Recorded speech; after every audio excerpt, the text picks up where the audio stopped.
সবাই নিখুঁত মানুষকেই ভালোবাসে, খুঁতওয়ালা মানুষকে কেউ ভালোবাসে না। নীলা, আমাকে কি ক্ষমা করা যায় না? অনেক দেরি হয়ে গেছে আবির। এভাবে কি দেখছেন? না, আমি বেশি কাজ কাজ করছিলাম। ভাবছেন পিছনে না তাকে কিভাবে বুঝলাম? শুনুন, মেয়েদের পিছনে একজনের চোখ থাকে, কে তাদের দিকে কিভাবে তাকায় সেটা তারা দেখতে পায়।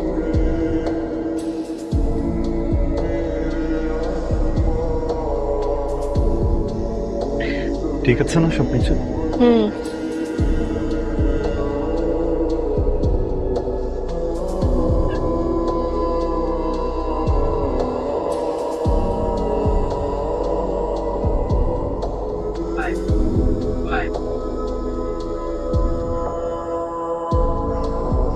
এই ভাই, এদিকে আসেন।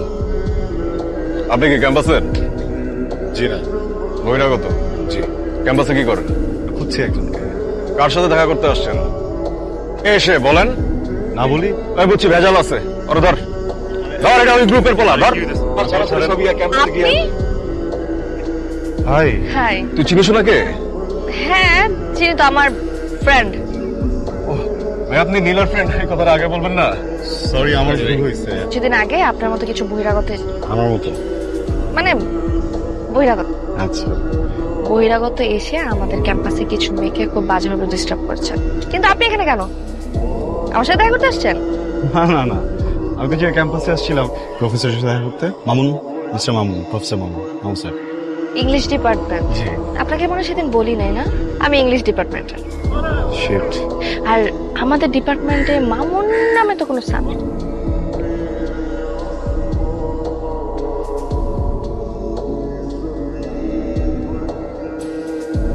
কি হলো? কার্বোরেটরের ঝামেলা, স্টার্ট নেবে না। সরি। স্যার তো সরি বলছেন কেন? দুর্ঘটনা তো আর বলে কয়ে ঘটে না।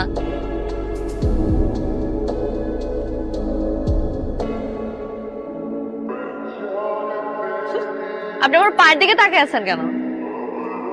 পা খুব সুন্দর আপনার। এত কিছু রেখে আমার পা সুন্দর লাগলো আপনার?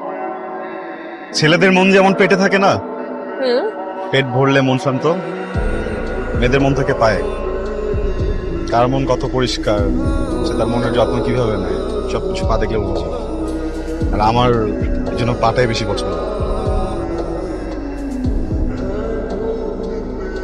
আপনি কখনো কোনো মেয়ের স্যান্ডেলের বাড়ি খাইছেন নাকি যে আপনার পায়ে পছন্দ? নীলা, আপনি না ব্যাপারটাকে পুরো অন্য জায়গায় নিয়ে গেলেন। চলেন। আচ্ছা সরি সরি সরি সরি, আপনি তো মাইন্ড খেয়ে গেলেন, আমি ওইভাবে বলিনি। আচ্ছা সরি, আপনি বলেন আমার আর কি কি সুন্দর। না বলুন। না না বলেন না, আই প্রমিস আমি আর টিস করবো না। Pinky promise? Pinky promise. আপনার চোখ সুন্দর, অনেক কথা বলে। আসি, এটা অনেক সুন্দর। দিলেন তো। কি? তো এই যে আমার হাসিটা থামাই দিলেন আপনি। আপনার সামনে তো এখন আমি মন খুলে হাসতেই পারবো না। ও, একটা কথা বলি, জি। আপনি খুব সেন্সেবল একজন ছেলে।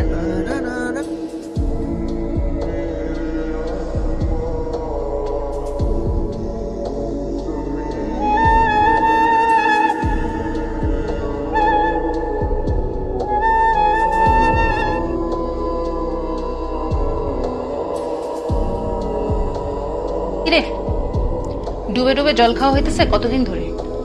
তুই কখন আসছিস? আমার কথার উত্তর আগে দে। এসব কাহিনী চলতেছে কতদিন ধরে? হ্যাঁ? হ্যাঁ কি তোর আর নীলার কাহিনী? তুই আমার কাজিনের সাথে প্রেম করিস আর আমি জানি না? আমি তো জানি না, কবে প্রেম করলাম? তোমরা যে ঘুরে ফিরে বেড়াও, রেস্টুরেন্টে খাও, বাইকে চড়ো, এগুলা কি মনে হয় মানে তোমরা দেখো না দেখে কেউই দেখে না তোমাদেরকে? তুই কি ওকে পছন্দ করিস? তুই ওকে ভালোবাসিস যে এটা তুই বলছিস ওকে? ও তোকে বলছে? তো বলতেছিস না কেন?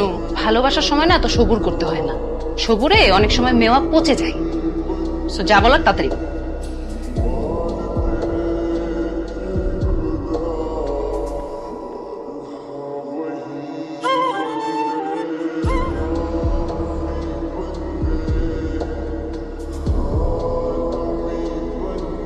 নীলা, I love you.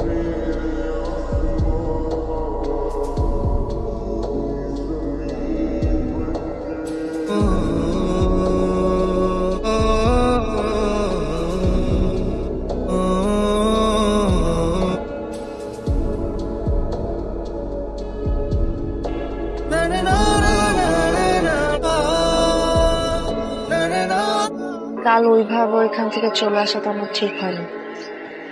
I am sorry. ভুলটা আসলে আমার ছিল, আমার ওইসব বলাটা ঠিক হয়নি। আপনার সাথে আমার কিছু কথা আছে। বলো। সরি, বলুন। এর আগেও আমার সাথে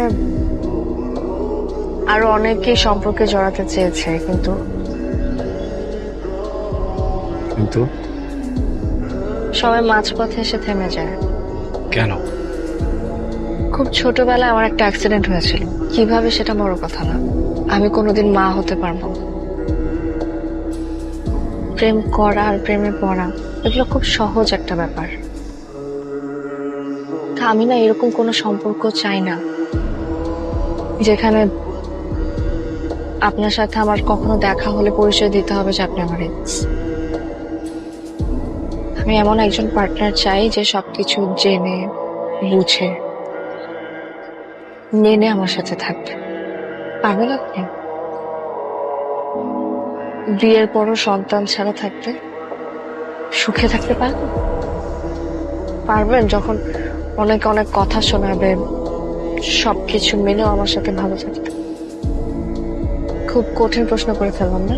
সমস্যা নেই, অ্যান্সার দিতে হবে না। আপনি আগে শিওর হন, তারপর আমাকে জানাবেন।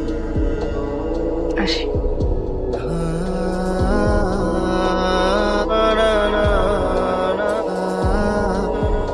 কিরে, তোকে এমন দেখাচ্ছে কেন? কিছু না। কি হয়েছে বলতো?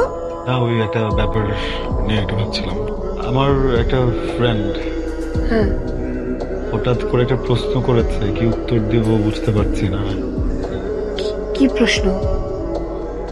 ও একটা মেয়েকে অনেক ভালোবাসে, বুঝছো? মেয়েটাও ওকে ভালোবাসে। আচ্ছা, ফ্রেন্ডের বিয়ে ঠিক হয়েছে, হ্যাঁ।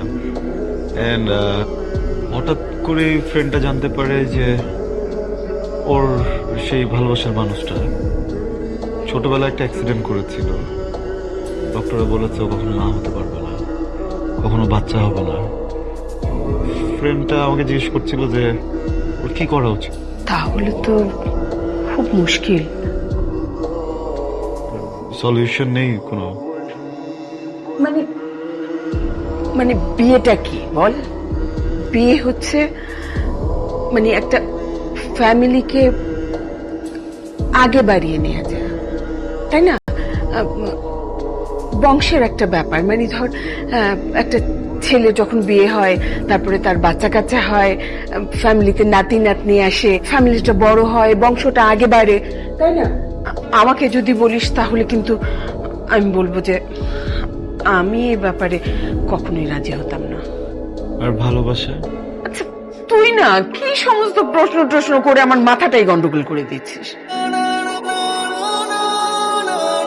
মা, গেট খুলো।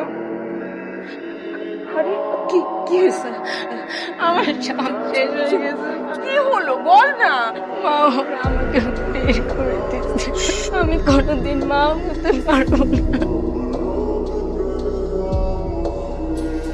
নীলা, কথা বলার ছিল। নীলা, নীলা প্লিজ আমার কথাটা একটু শুনুন। নীলা, নীলা প্লিজ এরকম করবেন না, একটু কথা শুনুন। নীলা প্লিজ আমাকে একটা কথা বলার সুযোগ দিন প্লিজ। নীলা, গেটটা খুলুন। নীলা, আমি জানি আপনি একটা সিদ্ধান্ত নিয়ে ফেলেছেন। শেষ করেন, আমি আপনার কোনো সিদ্ধান্ত পাল্টাতে আসিনি, জাস্ট কিছু কথা বলতে আসছি। আর কিছু বলার নেই আবির, আমি বুঝতে পেরেছি এমনটা হয়তো স্বাভাবিক, তাই না? সবাই নিখুঁত মানুষকে ভালোবাসে, খুঁতওয়ালা মানুষকে কেউ ভালোবাসে না। আসলে ভুলটা আপনার না, ভুলটা আমার। আমি ভাবতাম দুইটা মানুষের ভালো থাকার জন্য, একটা সংসার গড়ে তোলার জন্য অবলম্বনের প্রয়োজন। আমি ভুল ছিলাম। একটা সংসার সুন্দর করার জন্য আসলে ভালোবাসার প্রয়োজন নেই। না, ভালোবাসায় অবলম্বন শুধু ভালোবাসাই। নীলা, আমাকে কি ক্ষমা করা যায় না? অনেক দেরি হয়ে গেছে আবির, আমি মুভ অন করে ফেলেছি। আমার ছোট বোনের নাম তুলি। তুলিও কখনো মা হতে পারবে না। মানে? সবচেয়ে বাজে ব্যাপার কি জানেন? যে ছেলেটাকে ও ভালোবেসে বিয়ে করেছে, ওর ভালোবাসার মানুষটাও ইদানিং ওর সাথে অনেক খারাপ আচরণ করে। ওগুলো কোনো কিছু নিতে না পেরে ও সবকিছু ছেড়ে বাড়িতে চলে এসেছে। আমার জীবনে একই ঘটনা যখন দ্বিতীয়বার দেখেছি, আমি কেন যেন সহ্য করতে পারছিলাম না নীলা।